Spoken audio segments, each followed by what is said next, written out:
चलो, current affair revision भी शुरू कर देते हैं। देखो, अभी टारगेट हम ये करते हैं ना कि मंडे से सैटरडे तक हमारा current affair, answer writing, political science चल रहा है।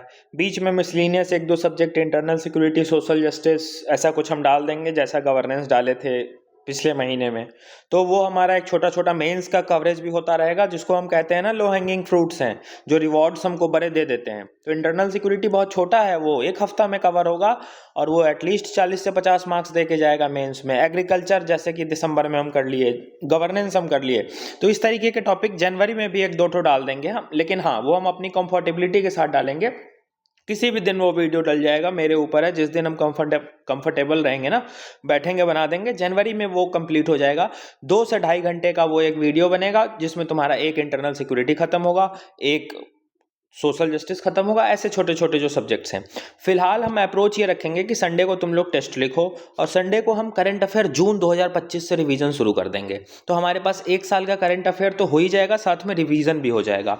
तो अगर हम अभी इसका रिवीजन शुरू करें जून 1 2025 से, तो मानकर चलो ना, अगर मैं अभी 1 घंटे का भी वीडियो बनाऊं तो 10 से 15 जून, मतलब आधा जून तो जरूर कवर कर लूंगा। उसके बाद दूसरे संडे को पूरा जून कवर कर लूंगा। तो 2 3 संडे में हमारा एक महीना खत्म हो जाएगा। तो जनवरी में हमको पॉलिटी करना है, फरवरी में हमको ज्योग्राफी करना है, इकोनॉमिक्स हम कर चुके हैं। तो फरवरी के बाद धीरे धीरे हमारा बर्डन कम हो जाएगा, क्योंकि बड़ा बड़ा सब्जेक्ट हम निपटा दिए, पॉलिटी निपटा दिए, इकोनॉमिक्स निपटा दिए, ज्योग्राफी निपटा दिए। अब वही हिस्ट्री की कहानी बचेगी और जो छोटे छोटे साइंस, टेक, एग्रीकल्चर, इन सब का रिवीजन बचेगा। तब हमारे पास करंट अफेयर को टाइम देने के लिए ज़्यादा टाइम हो जाएगा। तो मार्च से हम हफ्ते में 3 3 दिन, 4 4 दिन करंट अफेयर को दे देंगे। जैसे अभी 2 3 वीडियो खींच रहे हैं करंट अफेयर पॉलिटी का, वैसे ही करंट अफेयर रिवीजन, ऐसे वीडियो खींचेंगे। अभी जब तक संडे को हम कर सकते हैं, तब तक हम जून जुलाई अगस्त 3 महीने का तो इस ये जनवरी फरवरी में रिवाइज कर ही लेंगे। तो स्ट्रेटजिक होकर काम करते हैं, काम बन जाएगा। ठीक, बस भरोसा रखना, चलते रहना। और जो साइंस टेक हल्ला कर रहे थे ना, अभी बस देखो 10 दिन में तुमको कितना साइंस टेक का क्वेश्चन मिल जाएगा, बस देखते जाओ। और लास्ट में साइंस एंड टेक का थोड़ा सा ब्रीफ हमें 5 6 पन्ने में एक हफ्ते का वो छोटा छोटा वीडियो 20 20 25 25 मिनट का डाल देंगे, जिसमें बेसिक जो साइंस एंड टेक का है ना वो कवर हो जाएगा। हालांकि सवाल उससे नहीं आता है, सवाल यहीं से आता है। और अगर यहाँ से नहीं आएगा ना, तो या तो वो ऐसा सवाल आएगा जहाँ तुमको ऑल ऑफ द अबव टिक मार के निकल जाना है, टेक्नोलॉजी के एप्लीकेशन पे आएगा। और नहीं आएगा तो किसी ने उस सवाल को देखा ही नहीं होगा। मोरिजाना चिप्स इस बार आया था, किसी ने नहीं देखा था, वो किसी ने नहीं देखा था। क्लेम करने वाले बहुत क्लेम कर रहे हैं कि ये मैंने पढ़ाया था, देखो मेरे स्क्रीनशॉट से। बकवास सी बातें हैं। अभी मैं बैठ के 2025 के 10 स्क्रीनशॉट तैयार कर लूंगा और अपने यूट्यूब पे डाल दूंगा। कौन हमको गलत साबित कर सकता है कि हम नहीं पढ़ाए थे बैक डेट से। ये जून 1 2025 यहाँ लिखा है ना, ये जून 1 2025 लिखा है। हम कह रहे हैं कि हम इसको जून महीने में बनाए हैं, ठीक। लेकिन इस बात की क्या गारंटी है कि हम सही कह रहे हैं? मेरा कहना है कि ये जून 1 2025 का न्यूज़ है, हम इसको बनाए हैं जून 2025 में, ठीक। लेकिन क्या कोई मेरे पास वैलिड प्रूफ है कि हम इसको कल रात में बैठ के तैयार नहीं किए हैं? नहीं है ना। बस आगे बढ़ो, इससे ज़्यादा हमको बोलना भी नहीं है।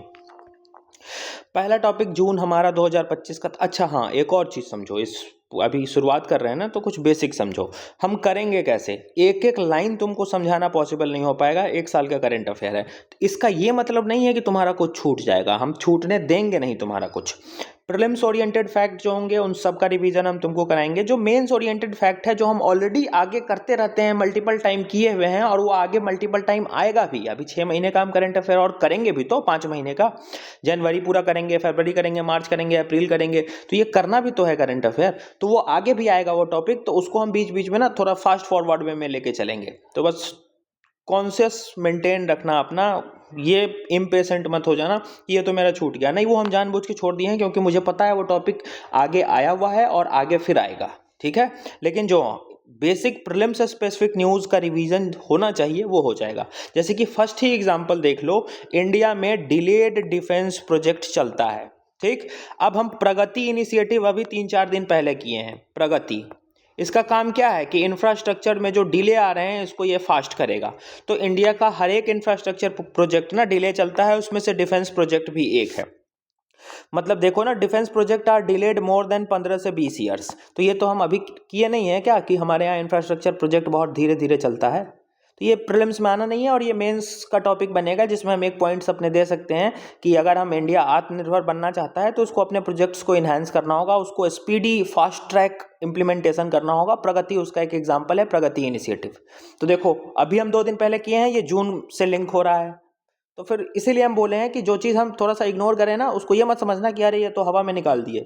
हवा में नहीं निकाले हैं, वो आगे होगा और आगे हुआ है, ठीक है। और फ्यूचर में जो न्यूज़ आएंगे ना, उसमें भी वो चीज़ आएगी। जो जो प्रीलिम्स ओरिएंटेड फैक्ट है उसको मैं नहीं छोड़ूंगा, स्पेशल सेगमेंट्स जो आने के चांसेस हैं प्रीलिम्स में उसको हाईलाइट कर देंगे, तभी इफिशियंटली हम कवर कर पाएंगे ना।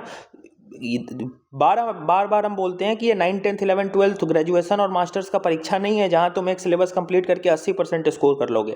यहाँ सिलेबस कभी कंप्लीट नहीं होगा, यहाँ स्ट्रैटेजिक होकर काम करना है, यहाँ तुमको कंप्लीट करके रैंक लाना है, ठीक है।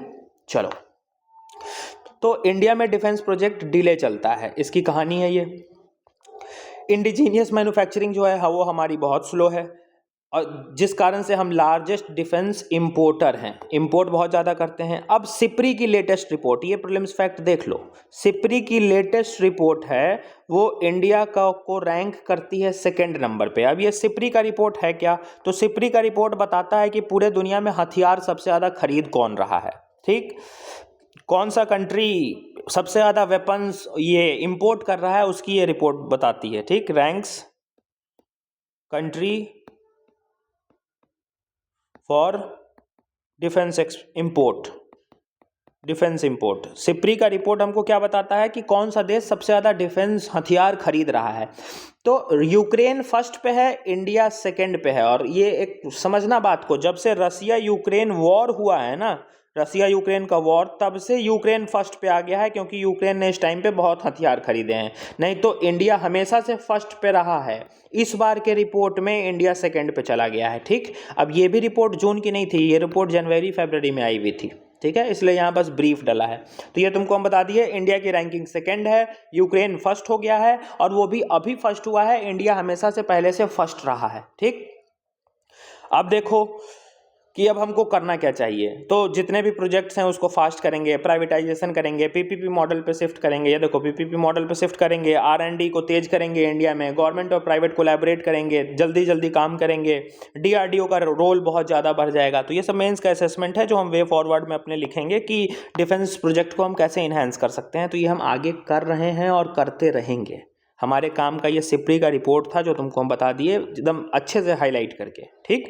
ये सिप्री का रिपोर्ट भी जनवरी का है, जनवरी फरवरी का है, ये अभी का जून का नहीं है। लेकिन हाँ, विथ रेफरेंस मैंने डाला था, डिफेंस प्रोजेक्ट में था, तो तुमको इंडिया की रैंकिंग बता दिए कि इंडिया 2nd पे है, यूक्रेन फर्स्ट पे है, और इंडिया हमेशा से फर्स्ट पे रहा है। रसिया यूक्रेन वॉर के कारण यूक्रेन ने अभी 3 साल में वेपन्स बहुत इंपोर्ट कर लिए हैं, जिस कारण से सिप्री की रिपोर्ट में यूक्रेन पहले नंबर पे आ गया है और इंडिया दूसरे नंबर पे चला गया है, ठीक। चलो, दूसरा क्वेश्चन देखो, सिन टैक्स, ये क्या होता है।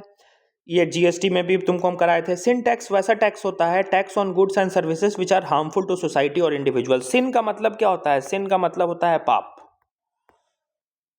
पाप, बुरा कर्म, बुरा काम, जो ऐसा काम जो सोसाइटी के लिए हार्मफुल है। तो वैसे प्रोडक्ट्स पे या वैसे सर्विसेज पे हम टैक्स लगा रहे हैं जो सोसाइटी के लिए या इंडिविजुअल के लिए हार्मफुल है, जैसे कि अल्कोहल, टोबैको, गैम्बलिंग। तो इन पे जो टैक्स लगता है उसको हम सिन टैक्स कहते हैं। इसका पर्पस क्या है, पर्पस ये है सिन टैक्स लगाने का कि अल्कोहल का रेट इतना महंगा हो जाए, टोबैको इतना महंगा हो जाए, जुआ खेलना इतना महंगा हो जाए कि इसका कंजम्पशन कम हो जाए, और कंजम्पशन कमेगा तो हार्मफुल इम्पैक्ट सोसाइटी पे कम आएगा, इट्स गुड्स एंड सर्विस का, ठीक।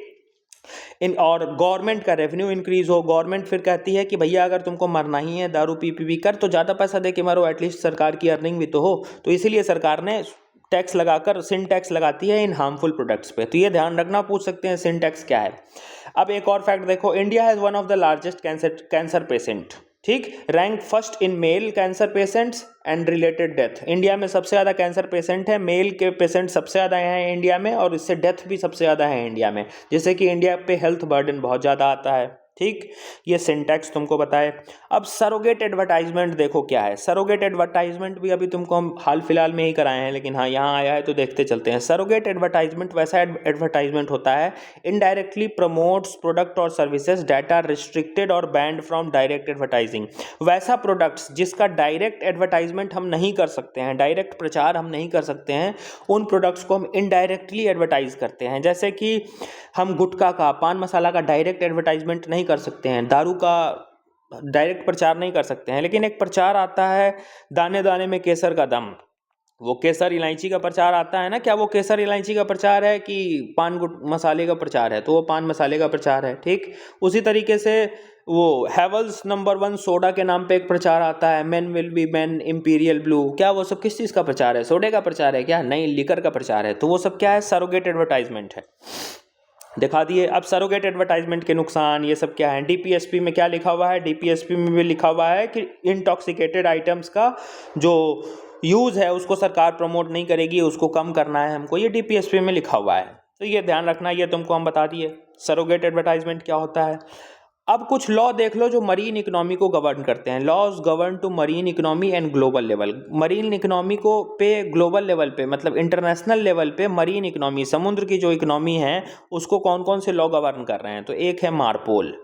मार्पोल का काम क्या है? Main convention to prevent marine pollution from ships. ये मेन कन्वेंशन है जो कि मरीन पॉल्यूशन को प्रिवेंट कर रहा है जो शिप्स से हो रहे हैं। ठीक, दूसरा अनक्लॉज। अनक्लॉज अभी डिटेल में आ जाएगा इसी महीना में, रोना मत, डिटेल में आगे करेंगे। United Nation convention on laws of seas, हालांकि ये ज्योग्राफी में भी हम पढ़ते हैं, ये हम इन्वायरमेंट में भी पढ़ते हैं, ये स्टैटिक है इन अनक्लॉज का, लेकिन अभी करंट अफेयर में भी इसी महीने के पीडीएफ में लिखा हुआ है, आ जाएगा आगे। अनक्लॉज क्या है? ऑब्लिगेट्स state to protect the marine environment. ये स्टेट्स को ऑब्लिगेट कर रहा है, स्टेट्स यहाँ पे कंट्रीज के लिए आए हैं क्योंकि ये ग्लोबल कन्वेंशन है, तो ये ऑब्लिगेट कर रहा है उनको कि मरीन एनवायरनमेंट हमको प्रोटेक्ट करना है। Regulation of ships based pollution in national waters and exclusive economic zone, EEZ. तो इसमें जो भी पॉल्यूशन हो रहा है, जो भी शिप्स पॉल्यूट कर रहे हैं, उसको रेगुलेट करना है नेशनल वाटर्स में भी और एक्सक्लूसिव इकोनॉमिक जोन में भी। ये अनक्लॉज हो गया। तीसरा blast water management. Blast water management convention controls the spread of invasive species via treated blast water discharge. अब ये क्या कह रहा है? ब्लास्ट वाटर, देखो जैसे कि ये शिप चल रही है, ये शिप चल रही है, इसमें गंदे गंदे पानी स्टोर होंगे। मान लो इस शिप में यहाँ वॉशरूम है, ये वॉशरूम का यूज़ करने के बाद जो इसका सीवेज होगा वो तो अभी फिलहाल शिप में ही स्टोर होगा ना। तो ब्लास्ट वाटर मैनेजमेंट कन्वेंशन ये कहता है कि ये जो गंदा पानी स्टोर हुआ, आप इसको डायरेक्ट ओशन में रिलीज नहीं कर सकते हैं, आपको इसको बीच में ऐसे फिल्टर करना होगा। आप इसको पहले फिल्टर कीजिए तब ओशन में रिलीज कीजिए। ठीक, क्योंकि इस सीवेज वाटर में, इस वेस्ट वाटर में तो अलग अलग इन्वेजिव स्पीसीज हो सकते हैं, हमारे ह्यूमन वेस्ट में अलग अलग चीज़ें होती हैं, और वो फिर इस समुद्र में इन्वेजिव स्पीसीज ला सकती है। इन्वेजिव स्पीसीज क्या होता है अभी हम 4 से 5 बार करंट अफेयर में दिसंबर के महीने में बताए हैं, जनवरी के शुरुआत में भी बताए हैं। ठीक, तो इसलिए ब्लास्ट वाटर मैनेजमेंट कन्वेंशन ये कहता है कि ये गंदा पानी आप समुद्र में डायरेक्टली नहीं रिलीज कर सकते हैं, बीच में इसको फिल्टर करो तब रिलीज करो, ताकि इन्वेजिव स्पीसीज का ग्रोथ को कंट्रोल किया जा सके और मरीन इन्वायरमेंट को रोका जा सके। ठीक, चौथा देखो लंदन कन्वेंशन एंड प्रोटोकॉल। ये क्या है? Restrict dumping of harmful waste. ये ओशन में हार्मफुल वेस्ट को डंप होने से रोकता है। फिर बैसल कन्वेंशन देखो, governs trans boundary movement and disposal of hazardous waste. ये गवर्न करता है ट्रांस बाउंड्री मूवमेंट, मतलब एक देश से दूसरे देश मूवमेंट, और डिस्पोजल हजार्डस वेस्ट का, ये बैसल कन्वेंशन है। और इंटरनेशनल मैरीटाइम ऑर्गेनाइजेशन, ये यूनाइटेड नेशन की एक बॉडी है जो कि सब देखती है कि ये इम्प्लीमेंटेशन और इन्फोर्समेंट सही हो रहा है कि नहीं।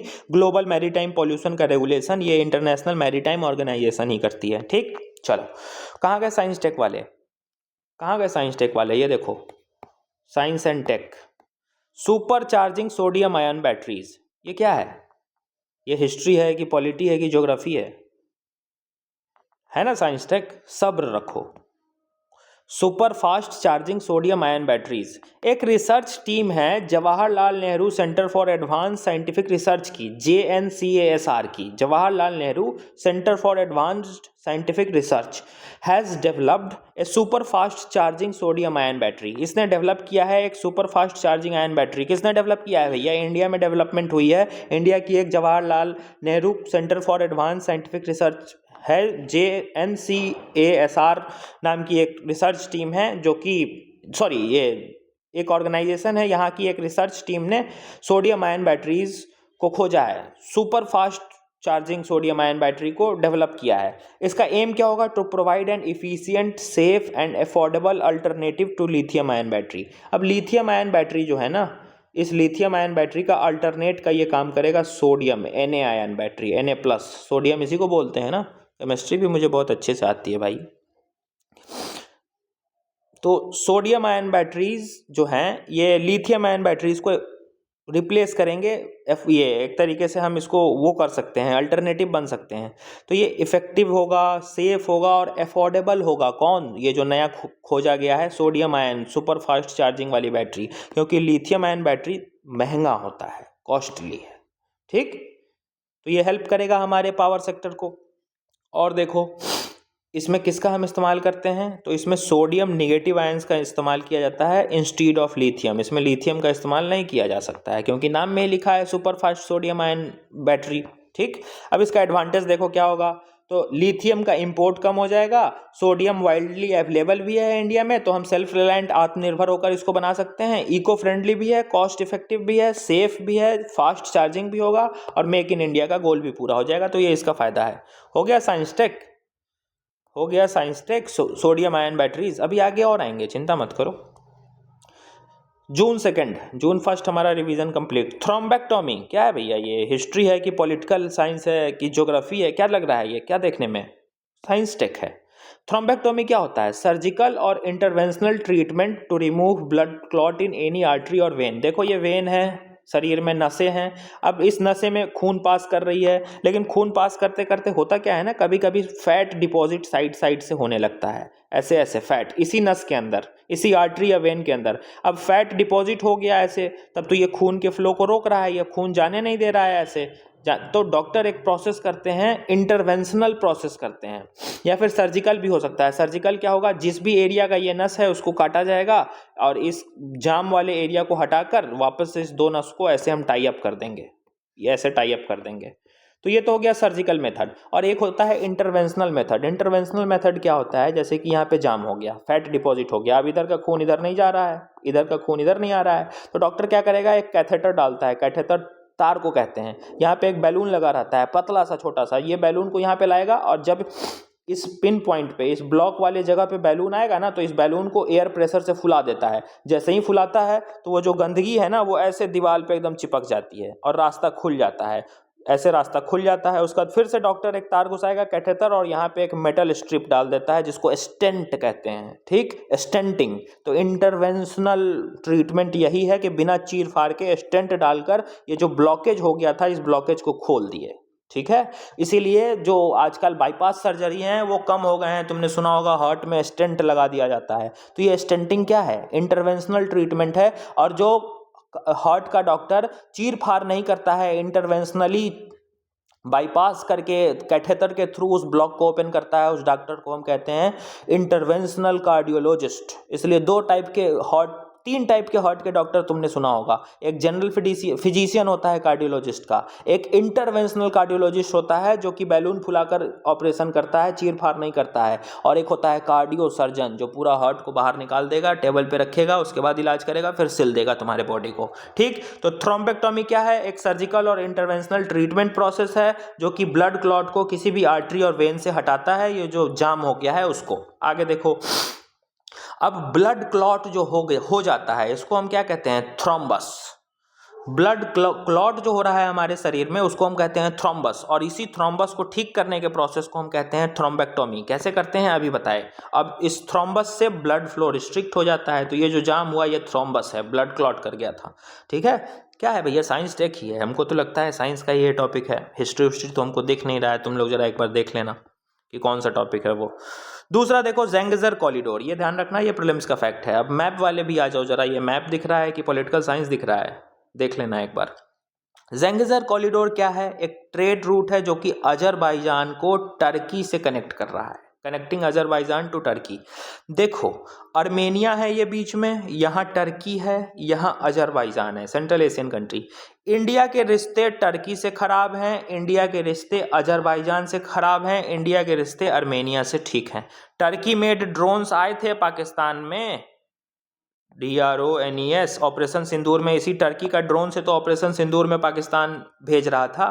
तो टर्की से हमारे रिश्ते नहीं अच्छे हैं, ये अजरबैजान से हमारे रिश्ते नहीं अच्छे हैं, क्योंकि इन सब जगह से वेपन ट्रेड, ड्रग्स वगैरह का इशूज़ होता है। और ये है हमारा अर्मेनिया। अब देखो ये ज़ेंगिज़र कॉरिडोर यही था, यही है ज़ेंगिज़र कॉरिडोर, ठीक है, ज़ेंगिज़र कॉरिडोर, ये ध्यान रखना। अब अजरबैजान और टर्की ने किया क्या है, एक रोड बनाया है। ये रोड देखो, नया रोड बनाया है, साफ देखो, क्लियर देखो। अजरबैजान और टर्की दोनों मिलकर, इसके रिश्ते इंडिया से अच्छे नहीं है, इसके भी रिश्ते इंडिया से अच्छे नहीं है, तो ये दोनों ने मिलकर क्या किया है, ये दोनों ने मिलकर एक रास्ता बनाया है, जो कि यहाँ से शुरू हो रहा है और ऐसे रास्ता जा रहा है, ऐसे जा रहा है यहाँ तक, जो कि अजरबैजान को टर्की से कनेक्ट कर रहा है। अब ये रास्ता बना दिया, कोई बात नहीं है बनाया, लेकिन ये जो ज़ेंगिज़र कॉरिडोर था ये एक तरीके से ब्लॉक हो गया कि नहीं इस रास्ते के कारण। तो यही दिक्कत है कि ये जो अजरबैजान और टर्की ने ये रोड बनाया है ना, एक रोड बनाया है, उसको, उस रोड ने ज़ेंगिज़र कॉरिडोर को रिस्ट्रिक्ट कर रहा है। ज़ेंगिज़र कॉरिडोर रिस्ट्रिक्ट हो रहा है, इस बात को ध्यान रखना, अर्मीनिया का है। और ये जो ज़ेंगिज़र कॉरिडोर से ही ये रोड पास हो रहा है, इसलिए लिखा है ज़ेंगिज़र कॉरिडोर क्या है, एक ट्रेड रूट है जो कि कनेक्ट कर रहा है अजरबैजान को अर्मेनिया से। तो ये ज़ेंगिज़र कॉरिडोर, ये जो दिख रहा है, ये अर्मेनिया वाले हिस्से में है, ऐसे ध्यान से देखना, ये अर्मेनिया वाले हिस्से में है ज़ेंगिज़र कॉरिडोर, और एक रास्ता बना दिया है अजरबैजान एंड टर्की ने, जो कि इसी ज़ेंगिज़र कॉरिडोर से होके गुजर रहा है, और उससे ज़ेंगिज़र कॉरिडोर का फ्लो रुक गया है। अब दिक्कत क्या है, इंडिया के रिश्ते इससे अच्छे हैं, इंडिया इस कॉरिडोर का इस्तेमाल करता था ज़ेंगिज़र कॉरिडोर का, लेकिन अब कर नहीं पाएगा। कर क्यों नहीं पाएगा, क्योंकि ये तो ब्लॉक हो गया, ठीक। तो India does not have good relation with Azerbaijan and Turkey. अच्छा एक सेकेंड, एक चेंज यहाँ करना, ज़ेंगिज़र कॉरिडोर जो है ना, एक सेकेंड, हाँ, तो यहाँ पे ना एक बार लिख लेना कि ये जो ट्रेड रूट है ना अजरबैजान और टर्की का, ये रिस्ट्रिक्ट करेगा इंडिया की ऑटोनॉमी को, restrict India's autonomy to Armenia. अभी इस टॉपिक को तुमको हम अच्छे से समझा रहे हैं, ये टॉपिक आगे कनेक्ट होगा। ये मैप समझ में आ गया। अब थोड़ा सा इस मैप में और देख लो, ये मैप में ना अजरबैजान का थोड़ा सा हिस्सा ये यहाँ भी है, ये वाले हिस्से में भी अजरबैजान है, ज़ेंगिज़र कॉरिडोर ये है, और ये ट्रेड रूट टर्की और अजरबैजान का तुमको हम बता ही दिए। अब एक पूछ सकता है प्रीलिम्स में चीज़, Nagorno कारबख reason recently seen in news is located where, तो ये ध्यान रखना अजरबैजान में लोकेटेड है। अब थोड़ा सा मेंस का डायमेंशन देखो, इंडिया का रिश्ता अच्छा नहीं है अजरबैजान और टर्की से, till now to reach central Asia, Russia, Europe, India use this ज़ेंगिज़र corridor and via Armenia we इंटर्स there. देखो अभी तक हम सेंट्रल एशिया पहुंचने के लिए, रसिया पहुंचने के लिए, यूरोप पहुंचने के लिए हम इस ज़ेंगिज़र कॉरिडोर का इस्तेमाल करते थे। देखो इसी ज़ेंगिज़र कॉरिडोर से हम सेंट्रल एशिया पहुंच जाते थे, इसी ज़ेंगिज़र कॉरिडोर से हम सेंट्रल एशिया, यूरोप, फिर ऐसे यूरोप निकल जाते थे, रसिया पहुंच जाते थे, ऐसे जाके आगे। लेकिन अब तो ये रास्ता बंद हो गया, क्योंकि अजरबैजान ने टर्की तक ये रोड बना दिया है, तो ज़ेंगिज़र कॉरिडोर ब्लॉक हो गया ना, तो इससे ये इंडिया की ऑटोनॉमी को थोड़ा सा ये रिस्ट्रिक्ट करेगा, हमारे ऑप्शंस कम हो गए हैं, ठीक। वही लिखा है, but now this trade route block India's route. India Armenia good relation, India और अर्मेनिया का अच्छा रिलेशन है, जो तुमको हम पहला बताए हैं। अब देखो नागोर्नो करबख रीजन जो मैप में दिखाए हैं, ये डिस्प्यूटेड है अर्मेनिया और अजरबैजान के बीच, ध्यान रखना, नागोर्नो करबख रीजन जो तुमको हम पहले बता दिए हैं। अब इम्पोर्टेंस देखो, अर्मेनिया का इम्पोर्टेंस क्या है इंडिया के लिए, तो हम सुइज कैनाल को बाईपास कर देते हैं, पाकिस्तान को बाईपास कर देते हैं और सीधा पहुंच जाते हैं यूरोप। यूरोप पहुंचने में हमको हेल्प करेगा, डिफेंस एक्सपोर्ट भी हम कर सकते हैं अर्मेनिया को, ठीक। ये इसके फायदे हैं। तो मैप वाला क्वेश्चन भी शायद यही था ना, ऐसे ही मैप के क्वेश्चन वो पूछ सकता है कि Nagorno करबख reason recently seen in news, कहाँ से है ये, ज़ेंगिज़र कॉरिडोर क्या है, ये सब वो पूछ सकता है मेरे ख्याल से मैप में। कि कुछ और होता है मैप का क्वेश्चन, थोड़ा सा बताना हमको, उतनी एक्सपीरियंस नहीं है ना मुझे। यूक्रेन अटैक ऑन रसिया, कुछ नहीं है, ये रसिया यूक्रेन वॉर का एक छोटा सा न्यूज़ था, हमारे काम का नहीं है, हीट वेव्स, इसकी डेफिनेशन याद कर लो, मेंस के आंसर राइटिंग में भी काम देगा और यूपीएससी सिंपली प्रीलिम्स में पूछ सकता है कि आईएमडी इंटरनेशनल मेट्रोलॉजिकल डिपार्टमेंट में ने हीट वेव्स को कैसे डिफाइन किया है, तो सीधा इसको रटना होगा। Declared when the temperature reaches at least 40 degree Celsius in plains और 30 डिग्री सेल्सियस इन हिल्स। अगर किसी प्लेन का टेम्परेचर, किसी भी प्लेन जमीन है ना खाली, जैसे यूपी बिहार के लोग ना प्लेन वाले रीजन में रहते हैं, तो किसी प्लेन एरिया का रीजन अगर टेम्परेचर वहाँ पे 40 डिग्री पहुँच गई है, और अगर कोई हिल वाला रीजन है जैसे कि जम्मू कश्मीर हो गया, ये सब रीजन हिल्स वाले रीजन है, तो यहाँ पे अगर टेम्परेचर 30 डिग्री पहुँच गई है और अंतर कितने का आया है, 4.5 डिग्री सेल्सियस का डेविएशन देखने को मिला है, और इससे ज़्यादा का अगर डेविएशन देखने को मिला है नॉर्मल लेवल से, और 2 कॉन्सिक्यूटिव डे तक ये लगातार रह गया, तो उसको हीट वेव्स कहेंगे। देखो और समझो, डाउट हुआ होगा इसमें, हमको पता है, समझ जाओ। हीट वेव्स, आईएमडी सीधा ये कहता है कोई एक अगर प्लेन एरिया है जहाँ पे पहाड़ नहीं है, तो इस एरिया का टेम्परेचर या तो 40 डिग्री पहुँच जाए, और अगर कोई पहाड़ वाला एरिया है, ये पहाड़ वाला एरिया है, तो यहाँ पे अगर 30 डिग्री ही पहुँच जाए, 2 दिन तक लगातार रहे, 2 दिन तक लगातार रहे, और साथ में टेम्परेचर डिफरेंस जो आने लगे दोनों के लिए, इसके लिए भी वो 4.5 डिग्री सेल्सियस या इससे ज़्यादा का टेम्परेचर डिफरेंस होने लगे, फर्क आने लगे, उस कंडीशन को हम हीट वेव्स कहेंगे। ये 2 दिन लगातार अगर चले तो आईएमडी इसी को हीट वेव्स कहता है। एक और प्रीलिम्स फैक्ट देखो, हमारा जो डिजास्टर मैनेजमेंट एक्ट है वो हीट वेव्स को डिजास्टर मानता ही नहीं है अभी तक। तो डिजास्टर मैनेजमेंट में जो एड मिलती है वो हीट वेव्स वाले इशू को सॉल्व करने में हमको एड और पैसे मिलते नहीं है। तो ये डिजास्टर मैनेजमेंट एक्ट का क्रिटिसिज्म है, अभी नवंबर में कराए हैं, criticism of disaster management act नवंबर में किया हुआ है, देख लो पीडीएफ खोल के, ग्रुप पे डाला है पीडीएफ। ठीक, चलो और आगे बढ़ते हैं। लोकल कम्युनिटीज, ये फैक्ट हैं, याद करने होंगे। प्रीलिम्स में आजकल वो मैप वाले लोकेशन बेस्ड ट्राइबल ग्रुप से भी क्वेश्चन पूछता है ना, देखो ना, कनाका माउली कम्युनिटी कहाँ की कम्युनिटी है, हवाई की। अटाकामिनो कम्युनिटी कहाँ की है, चिले की कम्युनिटी है। यूएन ड्रिप, ये रिसेंटली सीन इन न्यूज़, ये क्या है, United nation declaration on rights of indigenous people, ये जो ट्राइबल इंडिजीनियस पीपल हैं इसके लिए यूएन ड्रिप बनाया गया है, जो कि उनके राइट्स को प्रोटेक्ट करने की बात करता है। अब यूएन ड्रिप का एक आर्टिकल 30 है, इससे वो क्या बताना चाह रहा है आर्टिकल 30 से, देखो, states that any development project must be initiated with prior and informed consent of indigenous people. जैसे कि एक जंगल है, यहाँ पे इंडिजीनियस पीपल रह रहे हैं, इस जंगल में हमको कोई डेवलपमेंट करना है तो पहले इनसे पूछो, इनसे इनका कंसेंट लो, क्योंकि यही इस जंगल के रहने वाले लोग हैं। ठीक, अब ये कंसेंट दे दे, फिर म्यूचुअली एक्सेप्टेड एग्रीमेंट के बेसिस पे डेवलपमेंट करो, ये नहीं कि आ गए इनको भगा दिया डेवलपमेंट कर दिया, ऐसा नहीं। तो यूएन ड्रिप का आर्टिकल 30 ये कहता है इस बात की, जो कि राइट्स ऑफ इंडिजीनियस पीपल को प्रोटेक्ट करने की बात करता है। कनाका माउली कम्युनिटी, अटाकामा कम्युनिटी, ध्यान रखना, ठीक है, पूछ सकते हैं। कनाका Mauli community recently seen in news कहाँ का है, हवाई का है। अटाकामिनो कम्युनिटी चिले का है। ठीक, यूएन ड्रिप क्या है, recently seen in news, UN drip का आर्टिकल 30 क्या बताता है, ये बता दिए। अब इंटरनेशनल लेबर ऑर्गेनाइजेशन है हमारे यहाँ एक ILO, वो भी यही बात कहती है कि कोई भी डेवलपमेंट हो तो पहले पूछ लिया करो इंडिजीनियस पीपल से। ठीक, और देखो अब एक पहाड़ का नाम देखो, पकेटू माउंटेन्स, ये कहाँ है, तो ये नॉर्थ कोरिया और चाइना के बॉर्डर पे हैं। ये भी मैप वाला ही सवाल था ना, कि पकेटू mountain recently seen in news is located where, तो नॉर्थ कोरिया और चाइना के बॉर्डर पे हैं। ठीक, और देखो निमास क्या है भाई, इसका फुल फॉर्म है National Institute of mountaineering and adventuring sports. अलग अलग माउंटेन्स पे स्पोर्ट्स होते हैं ना, स्कीइंग करते हैं वो, और अलग अलग जो स्पोर्ट्स किए जाते हैं उसके रिगार्डिंग, ट्रैकिंग वगैरह जो करते हैं, तो निमास उसके लिए बना है। ये ऑटोनोमस बॉडी है, मिनिस्ट्री ऑफ डिफेंस के अंडर, माउंटेन ट्रेनिंग प्रोवाइड करता है, सर्टिफिकेट प्रोवाइड करता है। गवर्नमेंट ऑफ अरुणाचल प्रदेश ने इसको शुरुआत में एस्टेब्लिश किया था। निमास प्रीलिम्स फैक्ट हो गया। और देखो जून 3, अब जून 3 के टॉपिक को शुरू करते हैं।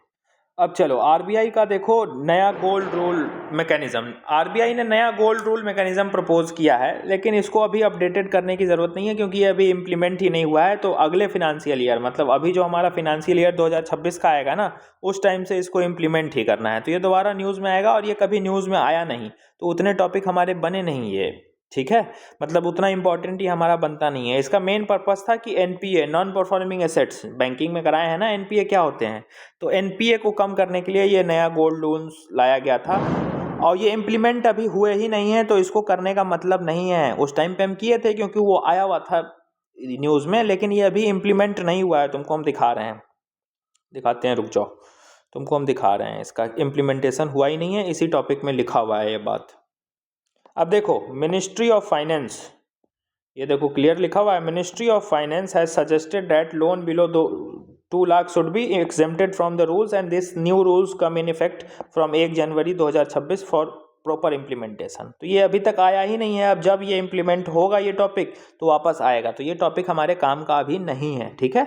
वैसे पीडीएफ तुमको हम भेजेंगे, ये इतने सिंपल लैंग्वेज में लिखा हुआ है, तुम पढ़ोगे समझ में आ जाएगा। लेकिन अब हम हर एक लाइन पढ़ाने बैठ जाएंगे तो जो 6 महीने का करंट अफेयर है वो तुमको हम इकट्ठे तो करा नहीं सकते हैं, तो फिर वो हो नहीं पाएगा। इसलिए ये टॉपिक हमारे काम का नहीं है, इसलिए इसको हम स्किप कर रहे हैं। तुम्हारे पास पीडीएफ जाएगा, तुम एक नज़र मार लेना, अगर डाउट हो तो तुमसे एकदम पूछना हमसे, ठीक। लेकिन ये अभी काम का हमारे नहीं है, क्योंकि देखो ना, मिनिस्ट्री ऑफ फाइनेंस ने ही बोला कि 1 जनवरी 2026 से इंप्लीमेंट करना है। अब 1 जनवरी 2026 आ चुका है, इंप्लीमेंट होगा तो ये वापस न्यूज़ में आ जाएगा, हम करा देंगे, ठीक। चलो दूसरा टॉपिक देखो, urban drainage crisis in India. ये कुछ नहीं, देखो अर्बन ड्रेनेज मतलब नाला वाला जो सिस्टम इंडिया में चल रहा है, ड्रेनेज सिस्टम जो चल रहा है, ये बहुत बड़ा एक क्राइसिस है कि नहीं। अभी दिल्ली में जो फ्लडिंग हुई थी और यूपीएससी एस्पिरेंट्स की डेथ हुई है, ये अर्बन ड्रेनेज क्राइसिस के कारण तो हुई है। Indian cities including Delhi, Mumbai are witnessing frequent urban flooding due to dysfunction of drainage system. UPSC PYQ सवाल मेंस का इससे पूछ चुका है, चेक कर लेना। जब हम करवाए थे तो हम लिखवाए थे अपने स्टूडेंट से। Urban drainage refers to the system used to manage rain water and prevent urban flooding. Urban drainage system सीधा एक सिस्टम है जो कि रेन वाटर को मैनेज करना और अर्बन फ्लडिंग को रोकने के लिए बना है। As per ministry of housing affairs 70% of urban areas lack scientifically planned storm water drain, मतलब साइंटिफिक प्लानिंग है ही नहीं, ठीक। अब फेलियर का रीज़न देख लो कि क्यों फेलियर हो जाता है ये, तो कुछ नेचुरल कॉजेज़ देख लो, कुछ मैनमेड कॉजेज़ देख लो। तो ये मेंस के पर्सपेक्टिव से इंपॉर्टेंट है, ये हम मल्टीपल टाइम करते रहते हैं। तुम इसको पढ़ो, तुम्हारी क्लैरिटी आ जाएगी। ना समझ में आए तो बता देना। इनफिल्ट्रेशन ऑफ सीवेज, मतलब सीवेज को साफ साफ करते रहेंगे, उसमें कचरा फंसने नहीं देंगे। बाकी सारे पॉइंट्स तुमको समझ में आ जाएंगे, ठीक। चलो उसी का पॉसिबल सॉल्यूशन लिखा है, कॉजेज लिखा है, तो सॉल्यूशन क्या होगा वो भी लिखा है। गवर्नमेंट इनिशिएटिव क्या क्या हो सकते हैं उसको एड्रेस करने के लिए, वो भी लिखा है। ये देखो लिखा है ना, गवर्नमेंट इनिशिएटिव कि अर्बन ड्रेनेज को कैसे सॉल्व कर सकते हैं। तो पूरा वो मेंस के डायमेंशन से टॉपिक कंप्लीट है। अब आ जाओ तीसरे टॉपिक पे। ये बायो स्टिमुलेटर्स, ये कुछ लिखा है, ये तो हमको साइंस टेक का ही टॉपिक लग रहा है देखने में, ठीक ना। बायो स्टिमुलेटर्स को हम प्लांट कंडीशनर भी कहते हैं। प्लांट कंडीशनर आर नेचुरल और बायोलॉजिकल प्रोडक्ट्स, ये नेचुरल और बायोलॉजिकल प्रोडक्ट्स होते हैं, ठीक है। helps plant growth by improving nutrients absorption and resistance to stress। ये प्लांट को हेल्प कैसे करता है, उनके ग्रोथ को, उनके न्यूट्रिएंट्स एब्जॉर्प्शन क्राइटेरिया को, उनके न्यूट्रिएंट्स एब्जॉर्बिंग फंक्शन को और इम्प्रूव करता है, उनके ग्रोथ को और इम्प्रूव करता है। और जो स्ट्रेस होते हैं, क्लाइमेटिक स्ट्रेस, अलग अलग हीट वेव्स हो गए, वाटर स्कार्सिटी हो गया, उसके अगेंस्ट प्लांट को रेसिस्टेंस देता है कि वो एक्सट्रीम सिचुएशन में भी प्लांट सर्वाइव करे। तो बायो स्टिमुलेटर्स को हम प्लांट कंडीशनर्स भी कहते हैं। ये ऑर्गेनिक फार्मिंग के लिए बहुत अच्छा है। Do not includes pesticides, insecticides और अदर ग्रोथ रेगुलेटर्स। इसमें कोई इंसेक्टिसाइड्स, पेस्टिसाइड्स या किसी तरीके का ग्रोथ रेगुलेटर नहीं होता है, नेचुरल है एकदम, बायोलॉजिकल प्रोडक्ट है, ध्यान रखना इस बात को। तो ये तुम्हारा साइंस एंड टेक का भी टॉपिक है और ये तुम्हारा एग्रीकल्चर का भी टॉपिक है, ठीक, ध्यान रखना। Biostimulants were first included in the fertilisers control order. ये पहली बार फर्टिलाइजर्स कंट्रोल ऑर्डर में ऐड किया गया था as a special fertiliser category. इसको एक स्पेशल फर्टिलाइजर कैटेगरी में हम डाले थे। और अब ये एफसीओ क्या होता है, तो एफसीओ के बारे में देख लो। FCO makes it mandatory for manufacturing and importers to registers biostimulants before selling them. FCO एक ऑर्गेनाइजेशन है, आगे बता देते हैं कि क्या है। इसने मैंडेटरी किया कि बायोस्टिमुलेंट्स का जो ये मैन्युफैक्चरर्स हैं और जो इम्पोर्टर्स हैं वो रजिस्टर करेंगे खुद को कि हाँ हम बायोस्टिमुलेंट्स बना रहे हैं बेचने से पहले, ठीक, बायोस्टिमुलेंट्स जो हम बना रहे हैं। तो ध्यान रखना है इस पॉइंट को।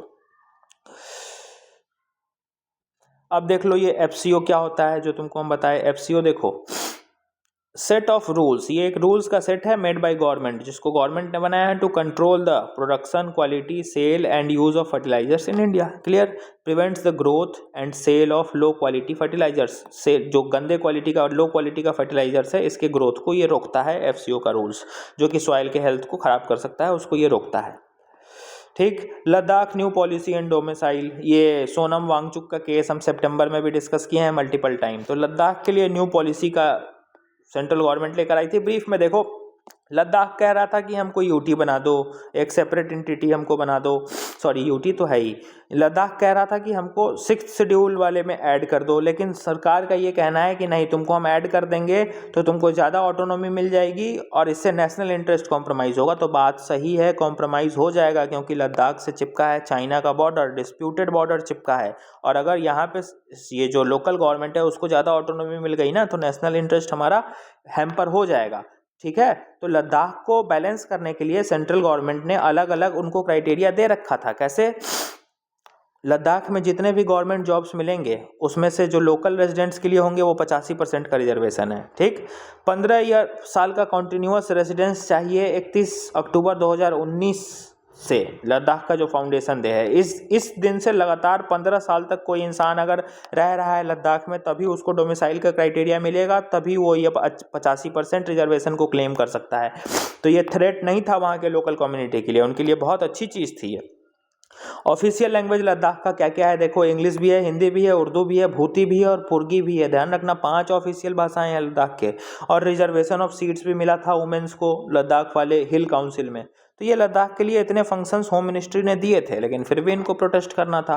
तो कई बार प्रोटेस्ट बैक्ड होते हैं डीप स्टेट एक्टर्स से, ध्यान से समझना। ये जो लद्दाख के प्रोटेस्ट में सेंट्रल गवर्नमेंट स्टैंड बता रही थी, जो हम कॉन्टिन्यूसली सितंबर अक्टूबर में पढ़े हैं, आगे वो आएगा तो हम देखेंगे, तो वो सेंट्रल गवर्नमेंट सही थी। अगर लद्दाख को हम ऑटोनॉमी दे देंगे, 5th 6th शेड्यूल में ऐड कर देंगे, तब तो सेंट्रल गवर्नमेंट का जो पावर है लद्दाख पर से वो कम हो जाएगा। और जब लद्दाख पर से पावर कम हो जाएगा तो जो हमारी नेशनल सिक्योरिटी है, चाइना से जो हमारा बॉर्डर लग रहा है ना, उसमें बड़े क्रिटिसिज्म आएंगे, मिसयूज उसका हो सकता है वहाँ पे, क्योंकि नेशनल इंटरेस्ट कॉम्प्रोमाइज़ वहाँ पे हो सकती है। अलग अलग फैक्टर्स हैं उसके। जैसे कि एक एग्जांपल देखो ना, वेस्ट बंगाल एक स्टेट है, वेस्ट बंगाल से बांग्लादेश का बॉर्डर लगता है।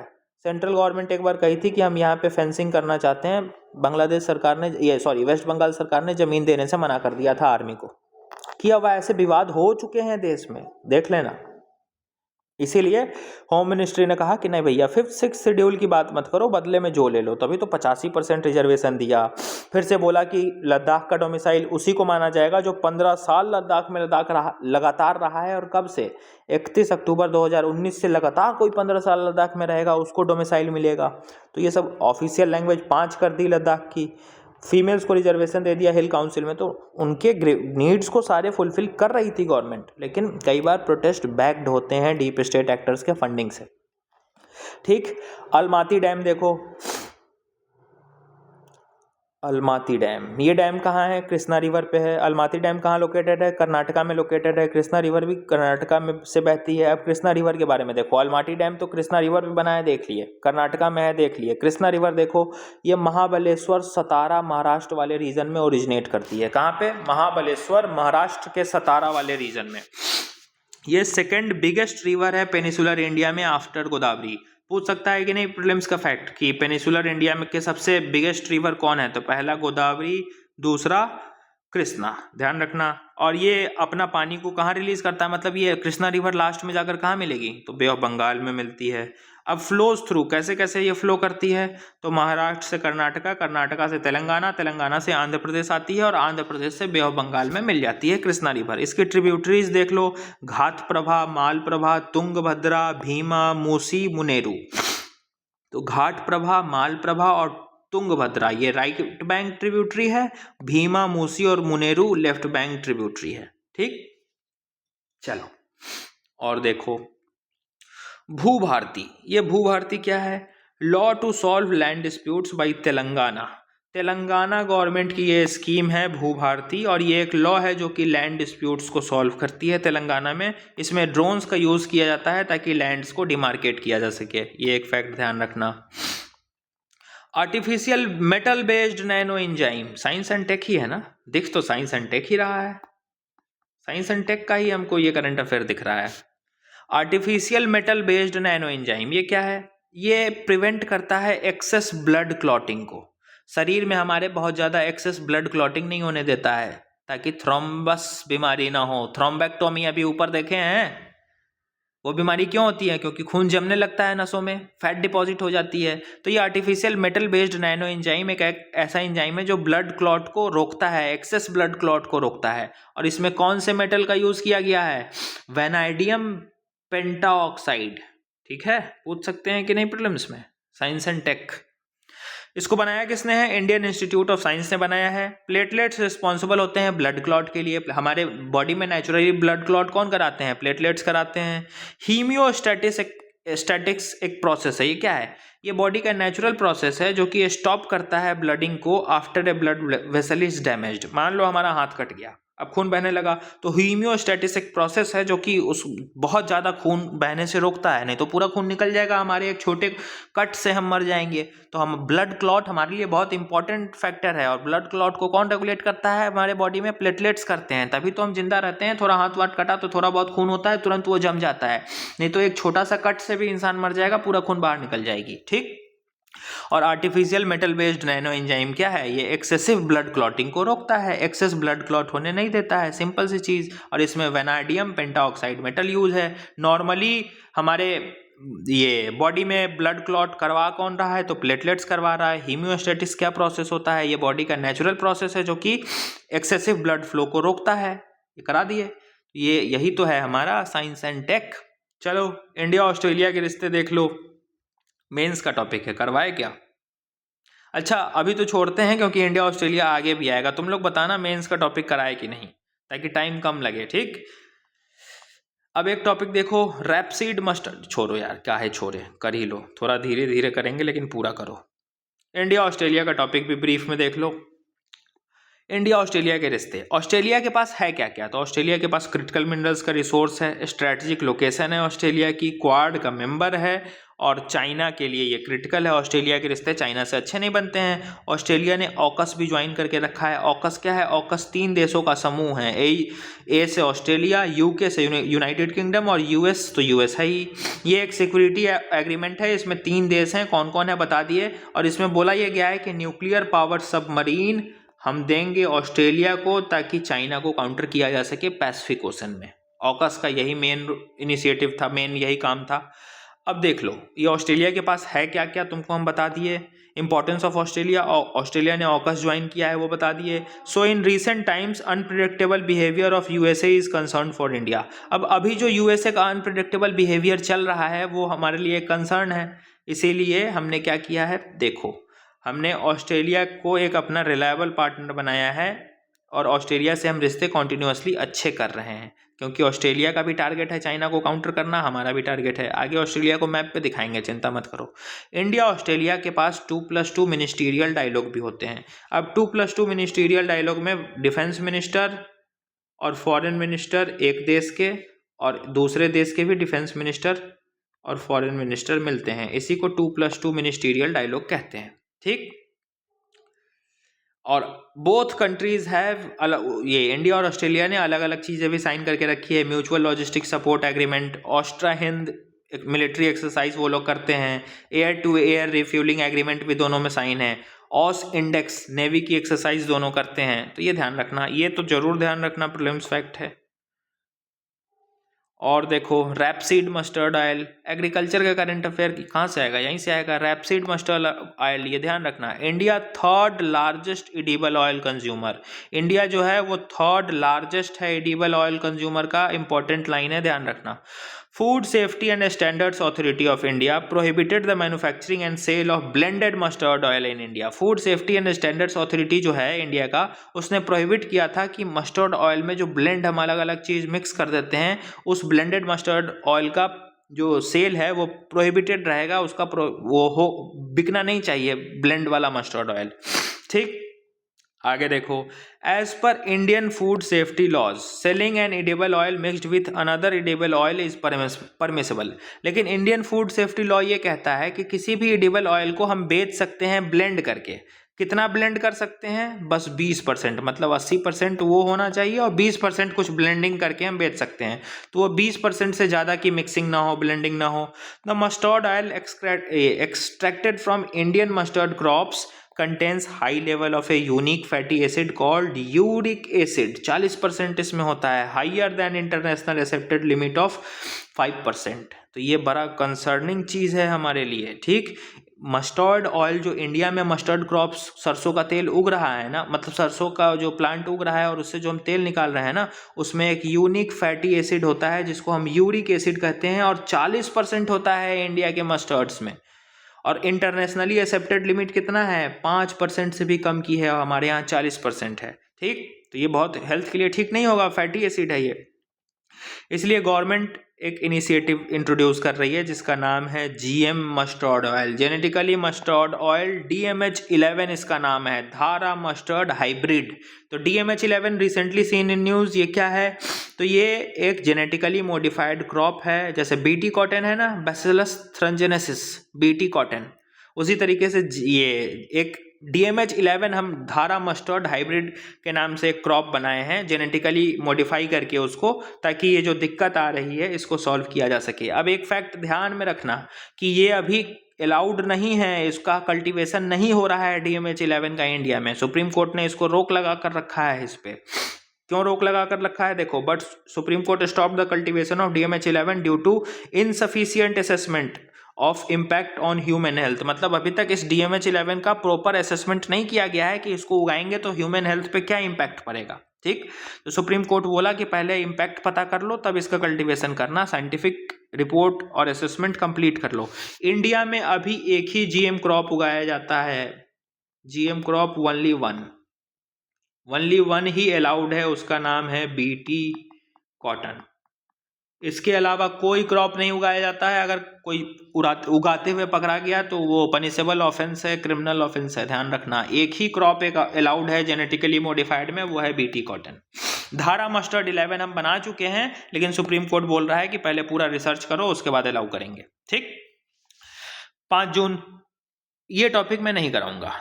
सेंसस अभी 2 दिन पहले कराए हैं कि अगला सेंसस मार्च 2027 तक कंप्लीट करा लिया जाएगा। फेज 1 फेज 2 कराए हैं, फेज 1 फेज 2, तो ये मैं नहीं कराऊंगा, टाइम बर्बाद है ये। तुम एक बार रीड कर लेना, 1-2 फैक्ट तुमको हो सकता है इसमें ज़्यादा मिल जाए, लेकिन ये मैं कराऊंगा नहीं, ये रिपीटेड टॉपिक है। स्टैम्पेड्स भगदड़, RCB का जो वर्ल्ड कप मैच हुआ था उसमें भगदड़ हुआ था ना, उससे पहले कुंभ मेले में हुआ था ना, उससे पहले दिल्ली के रेलवे स्टेशन पे हुआ था ना भगदड़, अभी हाल फिलहाल में भी कहीं कहीं भगदड़ हुआ है ना। तो स्टैम्पेड से एक हमारा डिजास्टर मैनेजमेंट का टॉपिक बन जाता है मेंस के लिए। स्टैम्पेड एक सिचुएशन है जहाँ पे लार्ज ग्रुप ऑफ पीपल और animal suddenly and rapidly move in a particular direction, often in A state of panic और कियोस। ये स्टैम्पेड की डेफिनेशन है कि किसी भी पैनिक के सिचुएशन में, किसी भी घबराहट के सिचुएशन में एक large amount of people, animals दौड़ने लगे एक ही दिशा में और भगदड़ मच जाए, उसी को हम स्टैम्पेड्स कहते हैं। अब इसका कॉजेज देख लेना, प्रिवेंशन और मिटिगेशन स्ट्रेटजीज हम क्या कर सकते हैं देख लेना। ऐसा इसमें एक भी वर्ड नहीं लिखा है जो तुमको समझ में ना आए, ठीक, समझ में आ जाएगा, वो मेंस का टॉपिक है। SPM EPCI ये क्या है? Scheme to promote manufacturing of electric passenger cars in India 2024, ये इसका फुल फॉर्म है, ठीक। अब इसका कंडीशन देखो इंडिया में ना अलग अलग फॉरेन कंपनीज हैं जो ऑटोमोबाइल्स इंडस्ट्रीज में कार को मैन्युफैक्चर कर रही है, तो हम उसी को रेगुलेट करने के लिए ये स्कीम लेकर आए थे जिसका फुल फॉर्म ये है। इसमें कंडीशन क्या दिया कि वैसा इलेक्ट्रिक मैन्युफैक्चरर जो कि इन्वेस्ट करेगा मिनिमम इंडिया में कितना, 4150 करोड़ 3 सालों में, और जो लोकलाइज करेगा अपने मैन्युफैक्चरिंग यूनिट को इंडिया में, मतलब अपनी एक ब्रांच इंडिया में ओपन करेगा मैन्युफैक्चरिंग की, उसको हम कुछ प्रमोट करेंगे, उसको वैसे फॉरेनर मैन्युफैक्चरर को हम हेल्प करेंगे ताकि इंडिया में पैसेंजर इलेक्ट्रिक कार्स को वो ग्रो किया जा सके। अभी तक इंडिया ने खुलेआम इलेक्ट्रिक कार वाले टेस्ला को अलाउ नहीं किया है ना, तो कंडीशन यही रखी है कि ये 2 कंडीशन चाहिए, ठीक। Those manufacturer who fulfill the condition allowed for maximum import of rupees 8,000 completely built units annually for 5 years। अब वैसे मैन्युफैक्चरर्स वो जो 2 ये ऊपर के कंडीशन मान लेंगे, उनसे हम 8,000 करोड़ का इंपोर्ट करेंगे 5 सालों में, ऐसा हमने कहा था एनुअल बेसिस पे, ठीक है। दिस पॉलिसी फॉल्स आउट, अब ये पॉलिसीज कम हो जाती है, टेक्नोलॉजी ट्रांसफर की जरूरत है, सिर्फ ये 2 कंडीशन पूरा कर लेने से काम नहीं बनेगा। टेक्नोलॉजी मांगो ना कि भैया टेस्ला तुमसे खरीदेंगे तब जब अपनी टेक्नोलॉजी दोगे तो टेक्नोलॉजी ट्रांसफ़र की बात करो, जो हम अलग अलग डिफेंस वाले प्रोजेक्ट में भी पढ़ते हैं कि रसिया हमको टेक्नोलॉजी देता है, यूएस नहीं देता है। ठीक, अब फेम स्कीम देखो, फेम स्कीम का फुल फॉर्म देखो, faster adaptation and manufacturing of hybrid and electric vehicle in India. ठीक, ये इसका फुल फॉर्म है, जो कि इंडिया में हाइब्रिड इलेक्ट्रिक व्हीकल को प्रमोट करती है। तो नाम से ही क्लियर है। अब चाइना लार्जेस्ट प्रोड्यूसर भी है और कंज्यूमर भी है इलेक्ट्रिक व्हीकल का। इंडिया 5 साल पहले शुरू किया है इलेक्ट्रिक व्हीकल्स पे, और India started focusing on electric vehicles 5 years late, 5 साल देरी से किया है देन यूएस एंड चाइना। तो ये कोई इंपॉर्टेंट लाइन नहीं है, मेंस का फैक्ट है, इसको हम यूज़ कर सकते हैं डाटा में, प्रीलिम्स के लिए तो नहीं आएगा। वर्ल्ड इन्वायरमेंट डे, हर साल 5 जून को हम वर्ल्ड इन्वायरमेंट डे मनाते हैं। यूनाइटेड नेशन इन्वायरमेंट प्रोग्राम मनाता है। 2025 का थीम क्या है, ध्यान रखना, बीट द प्लास्टिक। 2025 का थीम है India accounting for 25% of global environment disease burden. India में 25% ग्लोबल इन्वायरमेंट डिजीज बर्डन है। ठीक है, पूरे दुनिया का 25% जो इन्वायरमेंट से बीमारी हो रही है ना, वो इंडिया में है। अब इन्वायरमेंट से बीमारी क्या क्या हो सकती है? इन्वायरमेंट का हमारा पार्ट है ड्रेनेज सिस्टम, गंदा नाला, साफ एयर, इम्प्योर एयर पॉल्यूशन, फिर से वाटर पॉल्यूशन, ये सब इन्वायरमेंटल इशूज़ हैं। इसके कारण इंडिया में 25% जो इन्वायरमेंटल डिजीज़ है, बर्डन है, वो इंडिया में ही है पूरे दुनिया का, ध्यान रखना। अब देखो, एक एक्सपोजोम करके टर्म है, ये क्या है? एक्सपोजोम is defined as the major, ये एक मेजर है, मतलब मेजरमेंट टूल है of all the exposures of an individual in a lifetime and how these exposures relate to health। एक्सपोजोम उसको हम कहते हैं कि एक इंसान पे पूरे ज़िंदगी में उसके इन्वायरमेंट का उस पर क्या क्या इम्पैक्ट पड़ा, उस सब को अगर हम मेज़र करें तो वो एक्सपोजोम है। इसके हेल्थ पे क्या क्या इम्पैक्ट डाला पूरे लाइफ टाइम में इसके, उसी को हम एक्सपोजोम कहते हैं। एक्सपोजोम recently seen in news is related with what, या फिर which of the following options best describe एक्सपोजोम, ऐसे करके सवाल पूछ सकता है। अब यूनाइटेड नेशन इन्वायरमेंट प्रोग्राम अलग अलग रिपोर्ट निकालता है, जैसे कि इमिशन गैप रिपोर्ट निकालता है, ग्लोबल इन्वायरमेंट आउटलुक निकालता है, इन्वेस्ट इन हेल्दी प्लानट ये भी निकालता है, और फ्रंटियर्स नाम का एक इंडेक्स निकालता है। ये 4 निकालता है, ध्यान रखना। क्लीन अप वर्ल्ड ये भी निकालता है, बिलियन ट्री का कैंपेन भी इसी का है। ठीक, आगे बढ़ो। International institute of administrative science, तो ये देखो ये क्या है। India has own the presidency of international institute of administrative science. 2025 से 28 तक इंडिया इसका प्रेसिडेंट रहेगा। अब ये IIAS है क्या? तो ये ग्लोबल फेडरेशन है जिसमें 31 मेंबर होते हैं। ये कोई फॉर्मली एफिलिएटेड नहीं है यूनाइटेड नेशन से, यूनाइटेड नेशन की कोई एफिलिएटेड बॉडी नहीं है, लेकिन यूनाइटेड नेशन के साथ ये इंगेज करती है।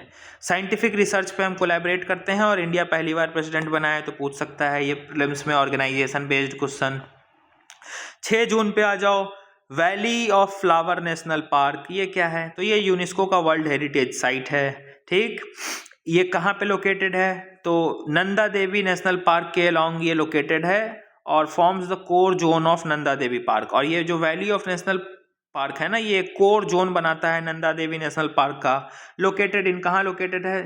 चमोली उत्तराखंड में लोकेटेड है, नियर पुष्पावती रिवर के पास ये लोकेटेड है उत्तराखंड में। यूनेस्को वर्ल्ड हेरिटेज साइट भी है। नंदा देवी नेशनल पार्क के अलॉन्ग ये चलता है, और नंदा देवी नेशनल पार्क का कोर जोन ये valley of national flower valley national park बनाता है। इसमें कौन कौन से फ्लोरा फाउना है तो वो देख लो। फ्लोरा फाउना देखो, यहाँ पे Asiatic black bear, snow leopard, musk deer, blue सीप, ये सब लोग रहते हैं। लाइज नियर, कहाँ पे लाई करता है ये पार्क? तो unique transition zone between Zanskar and great Himalayas. तो जास्कर रेंज और ग्रेट हिमालयाज रेंज के बीच में बिल्कुल ये ट्रांजिशन जोन, यहाँ जास्कर खत्म हो रहा है, यहाँ से ग्रेट हिमालय शुरू हो रहा है, तो ये इसके ट्रांजिशन जोन पे लाई करता है। ठीक, भारत जेन क्या है? साइंस टेक वाले, हाँ भारत जेन साइंस टेक से ही कुछ रिलेटेड है ये। First indigenous developed government funded AI। ठीक, ये पहला AI है जिसको हमने खुद बनाया है, गवर्नमेंट ने इसकी फंडिंग की थी, ये इंडिजीनियस बिल्ट है। अब ये किस पे बेस्ड है? तो multi modal for Indian language के बेसिस पे है। इंडिया के अलग अलग भाषाएं हैं ना, बहुत सारी लिंग्विस्टिक ये चीज़ें हैं हमारे, मतलब बहुत सारे लिंग्विस्टिक ग्रुप्स हैं ना हमारे इंडिया में, अलग अलग भाषाएं बोली जाती हैं, तो उसके लिए ये भारत जन लाया गया है। Aims to revolutionise AI development across India's linguistic and cultural spectrum. तो इंडिया के जो यूनिटी इन डाइवर्सिटी में अलग अलग लैंग्वेज बोले जाते हैं ना, हम कहते हैं ना हर मील पे बोली दी जाती है भारत में, तो हर मील पे हमारे यहाँ बोली और खाना पहनावा सब बदलता है। तो भारत जन इंडिया ने बनाया AI है, गवर्नमेंट इसको फंड किया था, और ये लैंग्वेज लिंग्विस्टिक बेसिस पे है, लैंग्वेज के लिए ये AI टूल लाया गया है। ट्रांसलेशन से रिगार्डिंग ये काम करेगा, ठीक। देखो और क्या क्या करेगा। प्लेटफॉर्म इंटीग्रेट्स टेक्स्ट को भी करेगा, स्पीच भी करेगा और इमेजेस भी करेगा। Image modalities in 22 Indian language में ये काम करेगा। Initiative is supported by department of science and tech. Department of science and tech इसको ये सपोर्ट कर रहा है। भारत जन सबमिट हुई थी, वहाँ इसको लॉन्च किया गया। कहाँ डेवलप किया गया है तो वो भी देख लो। Developed under national mission on interdisciplinary cyber physical system NMICPS, इस नेशनल मिशन के अंडर इसको डेवलप किया गया है। Implemented through technology innovation hub eight IIT Bombay, ऐसे ये इम्प्लीमेंट होगा। अब ये है क्या, national mission on interdisciplinary cyber physical system, ये क्या है ये भी देख लो। तो it is a national mission to create AI that is ethical, inclusive and multilingual and deeply rooted in Indian values and ethics. तो इंडिया के बेसिस का ये AI होगा, उसको प्रमोट करने की के लिए ये मिशन लाया गया था, जो कि इथिकल हो, इंक्लूसिव ग्रोथ और मल्टीलिंगुअल, अलग अलग भाषा में हो, जो कि इंडिया के वैल्यूज और इथिक्स से डीपली रूटेड रहेगा, ठीक। डिलिमिटेशन कमीशन पॉलिटी का स्टैटिक टॉपिक है, पॉलिटी में हम करते हैं, तुम पढ़ लेना इसको, ठीक। पॉलिटी का ये स्टैटिक टॉपिक है, इसको पढ़ लेना। अलग अलग अमेंडमेंट्स पॉलिटी के लिखे हैं, पॉलिटी तो हम ही लोग रिवीजन कर रहे हैं ना, हम ही करा रहे हैं ना, तो डिलिमिटेशन आएगा, करा देंगे। चेनाब ब्रिज, ये देखो तुम, अच्छा हाँ, हम इसको वीडियो फॉर्मेट में जल्दी करा रहे हैं कि जो टेक्निकल टर्मिनोलॉजीज हैं मेनली प्रीलिम्स के लिए, वो तुमको हम कराते हैं। जब तुम इस वीडियो को देखना ना, तो तुम्हारे पास तो PDF है ना, प्रिंट करा ली हो या नोट्स बना ली हो, तो उसको एक बार पढ़ जरूर लेना, इस डिलिमिटेशन को हवा में मत जाने देना, ठीक है। क्योंकि जब रिविजन कर रहे हैं तो तुम थोड़ा सा एक्स्ट्रा टाइम दे सकते हो, हमको तुम्हारा सा टाइम इफिशियंसी इंश्योर करना है, लेकिन तुम थोड़ा सा टाइम देकर इसको रिवाइज कर सकते हो। अब देखो ये वीडियो अभी 55.55 मिनट का हुआ है, हम नॉर्मल स्पीड में बोल सकते हैं, हमको 1 घंटा लगेगा ये वीडियो बनाने में, लेकिन मेरे बोलने का तरीका और वीडियो प्रेजेंट करने का तरीका ऐसा है कि तुमको 1.5x स्पीड या 2x स्पीड पे इस वीडियो को देखना है, तो तुम्हारा ये आधे घंटे में या 45 मिनट में ये वीडियो कंप्लीट हो जाएगा। तो तुम्हारा जो 15 मिनट टाइम हम बचाए अपने बोलने के स्किल से, उसका तुम इस्तेमाल करके इसको रीड कर लेना। ये पॉलिटी का स्टैटिक टॉपिक है, इसमें कुछ समझने जैसा नहीं है, और पॉलिटी का हम रिविजन कर रहे हैं तो डिलिमिटेशन पढ़ेंगे, ठीक। तो करंट अफेयर एक एक लाइन बाय लाइन तो रिवीजन पूरा महीने का हम नहीं करा सकते हैं ना, इंपॉर्टेंट पर्सपेक्टिव सब करा देंगे। हालांकि टच तो हम सब कर ही दे रहे हैं, कवरेज तुम देख ही रहे हो, अभी तक हम कुछ ऐसा इग्नोर नहीं किए हैं। इग्नोर वही किए हैं जो तुम आसानी से पढ़ के समझ सकते हो, या वो एकदम स्टैटिक है, ठीक। तो चलो चेनाब ब्रिज देखो, तो ये चेनाब ब्रिज क्या है, ये वर्ल्ड का टॉलेस्ट रेलवे ब्रिज है पूरे दुनिया का। प्रीलिम्स में पूछ सकते हैं कि नहीं, वर्ल्ड टॉलेस्ट रेलवे ब्रिज है ये। प्राइम मिनिस्टर इसका इनॉग्रेशन किए हैं, जम्मू एंड कश्मीर के रसाई डिस्ट्रिक्ट में है ये। ब्रिज इज पार्ट ऑफ, अब ये ब्रिज पार्ट है किसका, उधमपुर श्रीनगर बारामुल्ला रेल लिंक। प्रगति याद आ रहा है, PRAGATI, प्रगति। कल परसों आंसर लिखे हो, याद आया? अरे याद आया कि नहीं, आ गया ना, कि ये 1994 का प्रोजेक्ट है और 2025 में प्रगति ने इसको इम्प्लीमेंट कराया है, ठीक। तो चेनाब रिवर जम्मू कश्मीर के रसाई डिस्ट्रिक्ट में है, वर्ल्ड का टॉलेस्ट रेलवे ब्रिज है, और ये ब्रिज पार्ट है उधमपुर श्रीनगर बारामुल्ला रेल लिंक का, जो कि डायरेक्ट कनेक्टिविटी प्रोवाइड करता है हमको कश्मीर वैली तक, ठीक। चलो ये काम का नहीं है, ट्रम्प के अलग अलग एक्शंस हम देख चुके हैं। अर्कू वैली देखो, अर्कू वैली भाई ये वो जगह है जहाँ मैं वाइजैक में रहा हूँ। आज तुमको हम करा रहे थे पॉलिटी का, तो तुमको हम बताए ना कि विशाखापट्टनम आंध्र प्रदेश में हम 2 साल रहे हैं, तो ये अर्कू वैली मेरा घूमा हुआ है, मतलब बहुत बेहतरीन जगह है ये, लाइक हेवन। तो ये ईस्टर्न घाट्स का पार्ट है, ईस्टर्न घाट्स वाले एरिया में आता है, और जो भयानक पहाड़, यहाँ पे मूवीज़ की बहुत सारी शूटिंग चलती है। हम लोग जाते थे तो बहुत सारी लोकल मूवीज़ वहाँ पे शूट होती रहती थी घूमने, जब हम लोग अर्कू वैली में जाते थे तो। और बॉलीवुड की भी मूवीज़ के बहुत सारे सीनरी अर्कू वैली में शूट हुए हैं।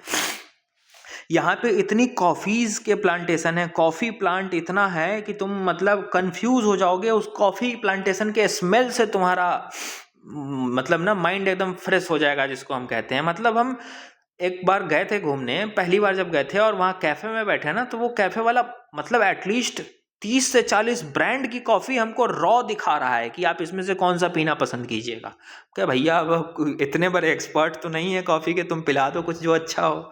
और बहुत बेहतरीन एकदम नेचुरल नेचर्स का टेस्ट आता है। बगल में कॉफ़ी का खेत है, वहीं से वो लोग तोड़ कर रखते हैं अपने। और छोटे छोटे पहाड़ों पे वो हट टाइप के शॉप्स कैसे होते हैं, वो वही रहने वाले लोकल इंडिजीनियस ट्राइबल कम्युनिटीज़ हैं जो ये सब काम करते हैं। ठीक, तो ये अरकू वैली ईस्टर्न घाट्स का पार्ट है। कहाँ लोकेटेड है? विशाखापट्टनम आंध्र प्रदेश में। अनंतगिरी एंड सुनकरीमीठा रिजर्व फॉरेस्ट के का ये पार्ट है अरकू वैली। यहाँ पे बहुत सारे ट्राइब्स भी रहते हैं, ज़्यादातर आरकू ट्राइब्स रहते हैं। यहाँ पे बहुत बायोडाइवर्सिटी है। बॉक्साइट यहाँ पे है रिसोर्सेस में। कॉफ़ी प्लांटेशन यहाँ पे होती है। इसको ऊटी ऑफ आंध्रा कहते हैं। लोग ऊटी जाते हैं ना घूमने, टूरिज्म मनाने, तो आंध्र प्रदेश का ऊटी कहते हैं अरकू वैली को। तुम इसके इमेजेस देखना गूगल करके, मतलब जन्नत। अरकू अरेबिक कॉफ़ी, यहाँ पे एक अरकू अरेबिक कॉफ़ी उगाया जाता है जिसको जीआई टैग मिला हुआ है। तुमको हम बताया ना, यहाँ कॉफ़ीज़ के ब्रांड बहुत हैं। अब ये वैली सराउंडेड है अलग अलग जगहों से। देखो, गलीकोंडा, रक्तकोंडा, सुनकरीमीठा और चितामोगोंडी। तो ये याद ना भी रहे तो चलेगा, पेपर में था तो उस दिन हम लिखे थे कि इसके अगल बगल सराउंडिंग्स इसकी क्या है। ये जरूर ध्यान रखना, ये ध्यान रखना, ये ध्यान रखना, ये ध्यान रखना, ये ध्यान रखना, ये ध्यान रखना। पूछ सकते हैं। कॉन्स्टिट्यूशनली प्रोटेक्टेड स्पीच, ये वही है। फंडामेंटल राइट, रीजनेबल रिस्ट्रिक्शंस, तो ये तो मैं कराऊंगा नहीं, लेकिन तुम पढ़ोगे जरूर, इस टॉपिक को रीड जरूर करोगे। ऐसा कुछ नहीं है जो इसमें तुमको समझ में नहीं आएगा। UK Europe deal gateway for India. अब यूके यूरोप का जो डील हुआ था, देखो, UK earlier part of Europe. पहले जो यूके था ना, वो यूरोप का पार्ट था, फिर यूके इससे अलग हो गया, तो उसी को हम ब्रेक्जिट कहते हैं कि ब्रिटेन ने एग्जिट कर लिया किससे? यूरोप से। Now both again on A deal. अब यूरोप और यूके फिर से डील करने जा रहे हैं, जो कि इंडिया को हेल्प करेगा ट्रेड में, क्योंकि इंडिया के ट्रेड यूरोप से भी अच्छे हैं, यूके से भी अच्छे हैं। इंडिया एक्सपोर्ट मेनली इन्हेंस, हमारा एक्सपोर्ट इन्हेंस हो जाएगा। इंडिया एक्सपोर्ट में शायद इन्हेंस हो जाए and becomes more convenient and profitable. और कन्वीनियंट और प्रॉफिटेबल हो जाएगा क्योंकि यूके और यूरोप की मार्केट फिर से अलाइन हो जाएगी। मार्केट एसेस हमको पूरा मिल जाएगा। 2024 में इंडिया का ट्रेड यूरोप से देखो तो $86 बिलियन का है, यूके से मात्र $12 बिलियन का है। तो ये इन्हेंस होने के चांसेस हैं अगर यूके और यूरोप वापस से क्लोज आते हैं तो। अब इंडिया सप्लाई क्या क्या करता है यूरोप को और यूके को? तो देखो, जेनरिक मेडिसिन देते हैं यूके को, pharmaceuticals 25% office pharma needs, UK का 25% फार्मा नीड्स इसी से पूरा हो रहा है। सी फूड हम इंडिया देता है उसको। ठीक, 7 जून का देखो, RBI cuts down repo rate, banking में डिटेल में करा चुके हैं। मॉनेटरी पॉलिसी कमेटी हम डिटेल में करा चुके हैं। Modi accepts Canadian PM summit. अब G7 देख लो, G7 बस इंपॉर्टेंट है, वो तो समिट में कुछ हुआ ही नहीं था, इसको हम फेल्ड समिट कहते हैं। इस बार का जो G7 समिट हुआ है ना, वो फेल्ड समिट है, FAILED, फेल्ड समिट। हेडलाइन यही थी हिंदू की। इसको हम फेल्ड समिट कहते हैं क्योंकि ट्रम्प अनप्रेडिक्टेबल था, कुछ हो ही नहीं पाया इसमें। तो बस हमको G7 के बारे में देखना है।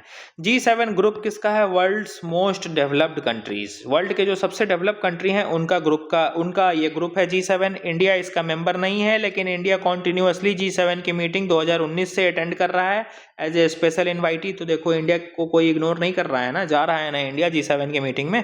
ये एक इनफॉर्मल ग्रुप है जिसमें यूएस है, फ्रांस है, जर्मनी है, यूके है, इटली है, कनाडा है, जापान है। ठीक, और देखो, representatives of EU, European union के भी रिप्रेजेंटेटिव्स आते हैं G7 के समिट्स में। ठीक, अब G7 जो था 1975 में, इसको हम वर्ल्ड इकोनॉमिक समिट कहते थे पहले, earlier called world economic summit. और कनाडा इसका फाउंडिंग मेंबर नहीं था, ध्यान रखना। पहले ये G6 ही था, जब कनाडा G6 से मिलकर इसको बनाए थे वर्ल्ड इकोनॉमिक समिट को, और कनाडा बाद में ऐड हुआ है।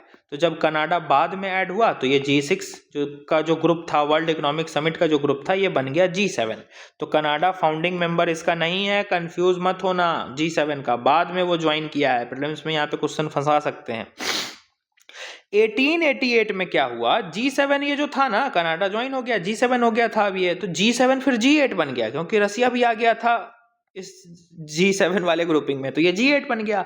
लेकिन बाद में रसिया को बाहर निकाल दिया गया 2014 में, क्योंकि रसिया ने क्रीमिया पे कब्जा कर लिया था, तो फिर से ये G8 जो है वो G7 हो गया। ठीक, ये पूरी कहानी है, ध्यान रखना।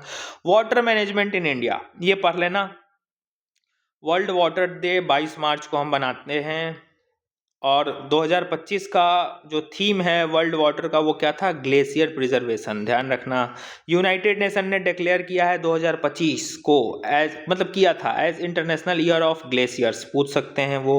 मार्च 2021 वर्ल्ड डे फॉर ग्लेशियर्स पहली बार मनाया गया है 2025 में, पहली बार मार्च 21 में फर्स्ट टाइम मनाया गया है वर्ल्ड डे फॉर ग्लेशियर। बहुत इंपॉर्टेंट है, प्रीलिम्स का फैक्ट ये ध्यान रखना। United nation world water development report 2025 की आई, जिसका थीम था mountains and glaciers water tower. Mountains और ग्लेशियर्स जो हैं वो वाटर टावर हैं, ये ध्यान रखना।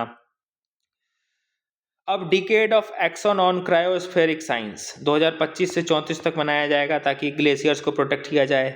अब concept of source to sea approach, source to sea approach क्या कहता है, सोर्स क्या है पानी के स्टार्ट होने का, ग्लेशियर, ग्लेशियर से तो ही पानी आता है, फिर नदी में आता है, नदी ऐसे ऐसे बहती है और नदी फिर समुद्र में जाकर मिल जाती है। तो रिवर के फॉर्मेशन का सोर्स ये है, एंड ये है, तो सोर्स से लेकर समुद्र तक हमको पानी को रेगुलेट करना है। ठीक, सोर्स टू सी अप्रोच यही है। और ये कब अप्रोच हुआ है, तो मनीला डिक्लेरेशन 2012 में ये सोर्स टू सी अप्रोच लाया गया था। Action platform for source to sea management launched by Stockholm international water institute, ध्यान रखना इस बात को कि सोर्स टू सी जो मैम को मैनेज करना है, सोर्स से लेकर सी तक, यहाँ तक मैनेज करना है, तो इसके लिए एक एक्शन प्लेटफॉर्म लॉन्च किया गया था मैनेजमेंट के लिए। और लॉन्च किसने किया, स्टॉकहोम इंटरनेशनल वाटर इंस्टीट्यूट ने मैनेज किया, ध्यान रखना। इंडिया क्या क्या चैलेंज फेस करता है वो देख लेना। फूड सेफ्टी एंड स्टैंडर्ड्स, तो जून 7 को हम फूड सेफ्टी डे मनाते हैं। इंडिया अभी भी फूड सेफ्टी में लैकिंग है, ये FSSSI एग्रीकल्चर में भी हम करा चुके हैं, पढ़ लेना तुम इसको, ये रिपीटेड टॉपिक है मल्टीपल टाइम, इसका उतना रेलेवेंस है नहीं तुम, लेकिन रीड जरूर करोगे, ठीक है, इस टॉपिक को ध्यान रखोगे। INS अर्नाला, ये INS अर्नाला देख लो, ये एक anti submarine warfare shallow water craft है। ये एक एंटी सबमरीन वॉरफेयर है जो सबमरीन को डुबाने में काम करेगी, और ये सैलो वाटर क्राफ्ट है, मतलब ये ज़्यादा गहरे पानी में काम नहीं करेगी, ऊपर के पानी में सैलो वाटर में ही काम करेगी। इंडिया इसको खुद बनाया है, 80% से ज़्यादा कंटेंट जो है वो इंडिजीनियस है। और अर्नाला फोर्ट कहाँ पे है, वसाई महाराष्ट्र पे है, तो इसी अर्नाला फोर्ट के नाम पे INS अर्नाला का नाम रखा गया है। PPP मॉडल से बना हुआ ये प्रोजेक्ट है, पब्लिक प्राइवेट पार्टनरशिप, मतलब इसमें सरकार और प्राइवेट प्लेयर दोनों मिलकर इस INS अर्नाला को बनाए हैं, ध्यान रखना। यहीं तक रहने दे, क्या बड़ा हो गया है, हाँ आज यहीं तक रहने देते हैं। तुम लोग से थोड़ा सजेशन भी हम ले लेंगे ना कि कैसा हुआ ये 1 घंटे का जो प्लान था, इसी को ऐसे ही कंटिन्यू किया जाए कि नहीं। तो देखो 9 जून 8 जून तक हम कवर कर लिए हैं, ये धीरे धीरे जैसे जैसे हम आगे के महीने में जाएंगे ना, स्पीड बढ़ता जाएगा, क्योंकि रिपीटेड टॉपिक बढ़ते जाएंगे, तुम लोग का कमांड बढ़ते जाएगा करंट अफेयर पे। तो करंट अफेयर की एक खासियत होती है कि शुरुआत में टॉपिक बल्कि आते हैं, 1-2 महीने में वो धीरे धीरे इतने हल्के होने लगते हैं कि लगता है ये सब तो किया ही हुआ है, फिर थोड़ा थोड़ा करना होता है। तो जैसे जैसे रिवीजन का ये 3-4 वीडियो पे पहुंचेगा ना, तो स्पीड और टाइम दोनों कम होने लगेगी, तुम्हारा ग्रैस्पिंग पावर भी बढ़ता चला जाएगा। तो आज हम 10th तक करा देते, ज़्यादा से ज़्यादा क्या होता, और 15 मिनट हमको वीडियो रिकॉर्ड करना पड़ता, तो करने के लिए हम कर सकते हैं, लेकिन कर नहीं रहे हैं, क्योंकि तुम लोग थोड़ा सा रिव्यू भी दे दो कि ये सजेशन प्लान ठीक चल रहा है कि नहीं, कि इसको और थोड़ा सा अमेंड किया जाए। ठीक, चलो टेक केयर, ये अपलोड करते हैं।